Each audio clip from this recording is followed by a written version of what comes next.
The Science Museum, home to hundreds of years' worth of ingenuity and now home to their first ever inventor in residence, Mark Champkins. Mark explores the museum's exhibits and uses them as inspiration for his own quirky product designs. The best thing about a day that I have at the museum is when I come up with an idea, when I realise that there's something that can be done with one of the exhibits that will turn into a brilliant product. I mean, there's a real satisfaction of thinking, yeah, that's a really good idea.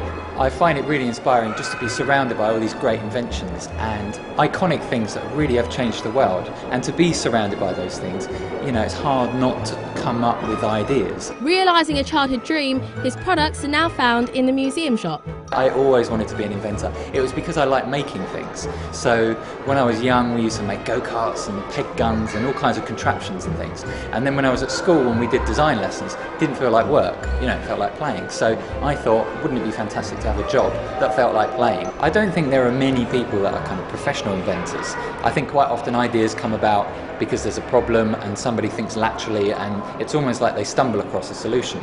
The favourite area I have in the museum is the making of the modern world, and it's a chronology of inventions. So it starts in about 1750, Industrial Revolution time, and then works up to like the lunar module, you know, in present day. They have all the original inventions, like the very first steam engine, the very first sample of penicillin, all these world-changing things in one gallery. And if you think about it, those artefacts have had such an impact on mankind, and they're all in one space. Mark now demonstrates his products alongside his heroes.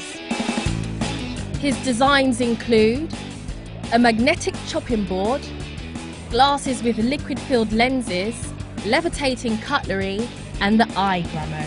It's inspired by a gramophone that I saw in one of the galleries, which is exactly the same profile as that, and I thought it amplifies the sound of a needle on a record, which is quite a quiet sound, and I thought maybe you could use that to amplify your mobile phone. Over the next 2 years, Mark hopes to emulate the success of his ultimate invention, sellotape.